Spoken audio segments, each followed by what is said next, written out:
어떤 음료를 좋아하세요? 음료 속에는 그 음료를 좋아하는 이유, 그리고 이야기가 숨어 있습니다. 안녕하세요. 김신철입니다.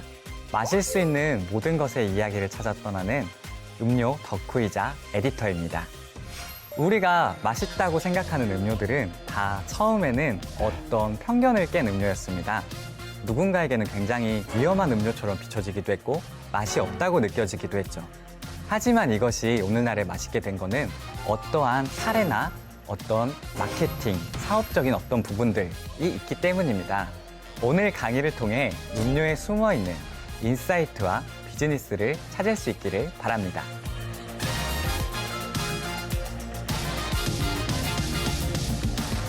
세계에서 가장 많이 마시는 음료는 무엇일까요? 네, 당연히 물입니다. 그렇다면 이제 우리의 라이벌은 물밖에 남지 않았다 라고 말하는 음료가 있습니다. 바로 콜라, 탄산음료입니다. 그 대표격인 코카콜라의 경우는 1초에 2만 잔이 넘게 팔린다고 하죠. 하지만 그 시작은 하루에 5잔에서 7잔밖에 팔리지 않는 동네의 음료였다고 합니다. 이 음료의 성장을 보면 제품과 브랜드에 대한 인사이트를 얻을 수 있습니다.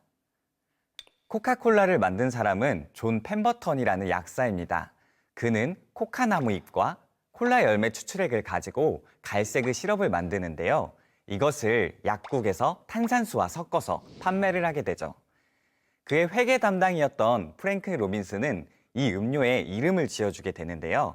코카나무와 콜라나무의 만남이니 코카콜라가 어떨까? 또 그는 여러 재주가 있었던 것 같습니다. 전문 디자이너는 아니었지만 이 제품의 로고를 그렸는데요. 그것이 바로 우리가 아는 그 코카콜라의 로고입니다. 코카콜라를 전국적으로 대중화시킨 사람은 애틀랜타의 사업가 아사 캔들러입니다.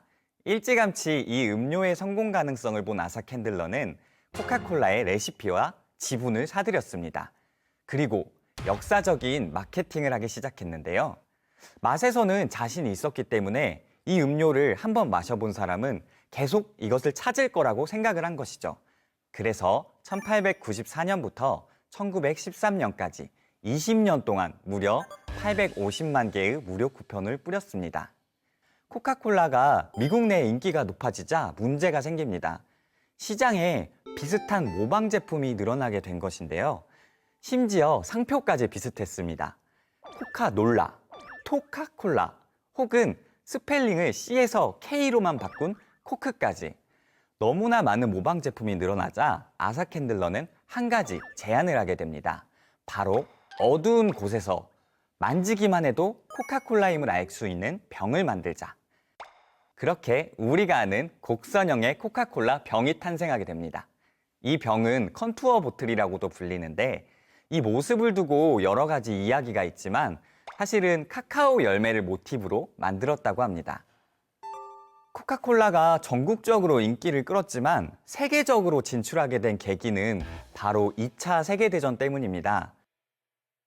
당시에 코카콜라 회장인 로버트 우드러프는 군복만 입고 있다면 세계 어디에 가도 코카콜라를 한 병에 5센트에 판매하겠다라는 발표를 하게 됩니다. 이에 1943년에는 북아프리카에서 연합군을 지휘하던 아이젠하워가 300만 병의 코카콜라를 주문합니다. 그런데 전쟁터에 300만 병의 코카콜라를 배달하는 일은 너무 어려운 일이었습니다. 그렇게 하여 그 코카콜라 생산 기지를 전장에 만들겠다는 생각을 하게 되었는데요. 그렇게 세계대전이 일어나면서 세계 곳곳 미군이 참여한 곳에는 코카콜라 생산 기지가 만들어지게 됩니다. 미군이 이렇게 2차 세계대전에 참가하게 되자 독일 내에 있는 코카콜라의 직원들이 시럽과 기술을 모두 빼서 독일 밖으로 도주를 하게 되었거든요. 이에 독일은 코카콜라의 독일 지부장이었던 막스 카이트를 데려와서 독일식 코카콜라를 만들라고 요구하게 됩니다. 그렇게 만들어진 음료가 바로 환타입니다. 환타는 독일의 패전 이후에 단종되었다가 이후 코카콜라에 흡수되어 현재까지도 상큼한 맛으로 사랑받는 음료가 되었습니다. 제2차 세계대전 그리고 이어지는 냉전까지 코카콜라는 누구나 마시고 싶지만 미국과 거리가 있었던 국가에서는 맛볼 수가 없는 음료가 되었습니다. 코카콜라 자체가 미국, 그리고 미국의 자유민주주의를 상징하는 제품이 되었기 때문인데요. 하지만 코카콜라의 진짜 적, 최대 라이벌은 같은 나라 안에서 자라고 있었습니다. 이게 무엇인진 누구나 아시겠죠? 바로 펩시입니다. 펩시 역시 코카콜라와 비슷한 환경에서 태어났습니다. 1898년 펩시콜라를 만든 약사 칼렙 브래드햄은 자신이 만든 음료가 콜라 열매와 또 단백질 분해 효소 펩신이 들어있어 펩시콜라라고 부르게 됩니다. 사실 이 음료의 초기에는 어려움이 있었습니다. 1923년과 1931년 두 차례의 파산 위기를 겪기도 했고 코카콜라의 인수를 제의하기도 했지만 거절당하는 굴욕을 겪기도 했습니다. 결국 펩시콜라는 새로운 전략을 짜게 됩니다. 바로 2등 전략, 2등 기업 마케팅인데요. 이미 수많은 유사 코카콜라가 있었지만 펩시는 그 중에 제일이라는 느낌을 주었습니다. 누구나 알고 있는 코카콜라에 비해 펩시는 젊은 이미지를 강조할 수 있었고 또한 같은 용량이라면 코카콜라의 반절 가격으로 상품을 판매하는 마케팅을 하게 됩니다. 마지막으로 코카콜라에 번번이 도발을 걸게 되죠. 가끔씩 코카콜라는 이 펩시의 도발에 가벼운 수준으로 대응을 하기도 하는데요. 이것이 펩시의 브랜딩에 굉장히 도움이 됩니다. 바로 세계 최고의 2인자 자리에 펩시를 올릴 수 있게 된 것이죠. 하지만 한번 1975년에는 1위의 자리를 완전히 위협한 필살기 중에 필살기를 선보이게 됐는데요. 바로 펩시 챌린지라고 부르는 블라인드 테스트 마케팅입니다. 여러분은 상표를 가리고 코카콜라와 펩시콜라 중 마시면은 두 개의 맛이 구분이 가능하신가요?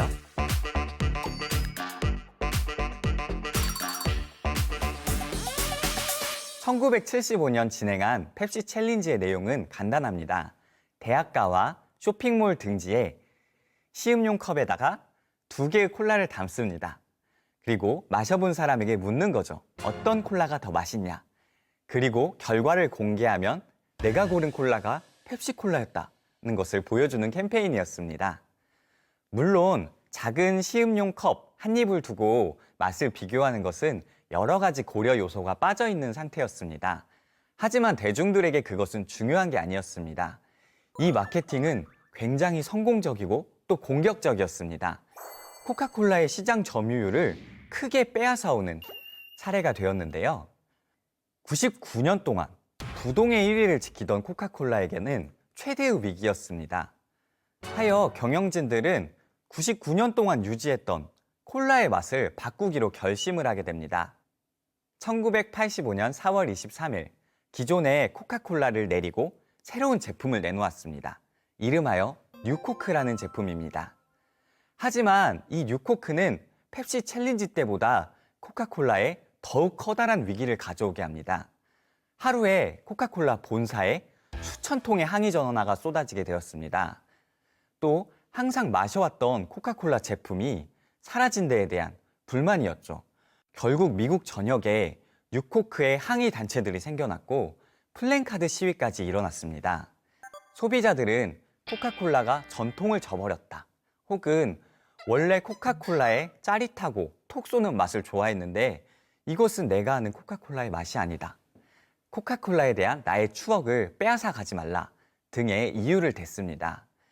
이미 100년 가까이 소비자들과 함께했던 코카콜라의 맛은 선택하는 이유 중에 일부에 불과했던 것입니다. 뉴코크를 발매한 지 딱 79일이 되는 7월 11일, 당시 코카콜라의 회장 돈키호는 기존의 코카콜라를 되돌리겠다는 발표를 하게 됩니다. 그래서 코카콜라에는 클래식이라는 이름이 붙어서 출시가 되게 되고요.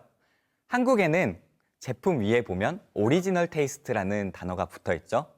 이것은 상투적인 맛 설명으로 느껴졌을지 모르겠지만 코카콜라를 사랑했던 팬들에게는 이 맛을 절대 변하지 않겠다는 의미가 담겨 있는 단어라고 볼 수가 있겠습니다. 제품을 판매하는 브랜드가 놓치지 말아야 할 것이 무엇인지를 알려줍니다. 우수한 제품력은 기본이 되고 소비자들과 교감을 하는 것, 그리고 그 교감을 절대 무시하거나 저버리는 행동을 하면 안 된다는 것입니다. 오늘의 플러스, 콜라는 삶과 취향의 맛이 난다. 팝 아티스트 앤디 워홀은 코카콜라에 대해 이런 말을 남겼습니다. 부자든 가난한 사람이든 상관없이 똑같이 코카콜라를 마십니다. 대통령도 세기의 여배우도 당신과 똑같은 코카콜라를 마십니다. 콜라는 그저 똑같은 콜라일 뿐 아무리 큰 돈을 준다 해도 더 좋은 코카콜라를 살 수는 없습니다. 이는 코카콜라, 그리고 미국이 상징하는 민주적 평등이었습니다. 냉전 시절 공산국가 사람들이 가장 원했던 물품 역시 코카콜라였다고 하는데요. 이데올로기로 나누어졌을 때 자유를 상징했던 코카콜라를 원한 것이죠. 당시의 음료들은 사람들의 삶과 취향을 바꿔놓은 혁신 중의 하나였습니다.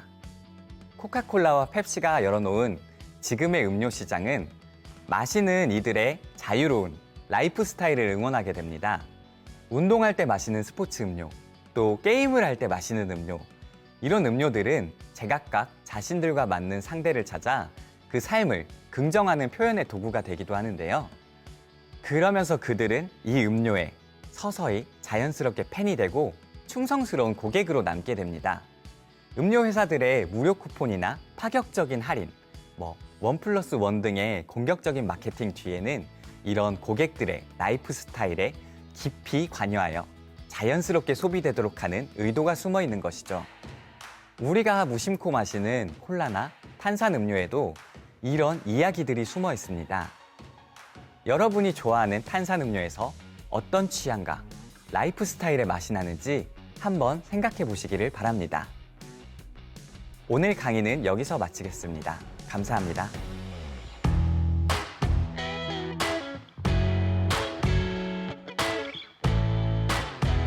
It's like I never loved you, like I was never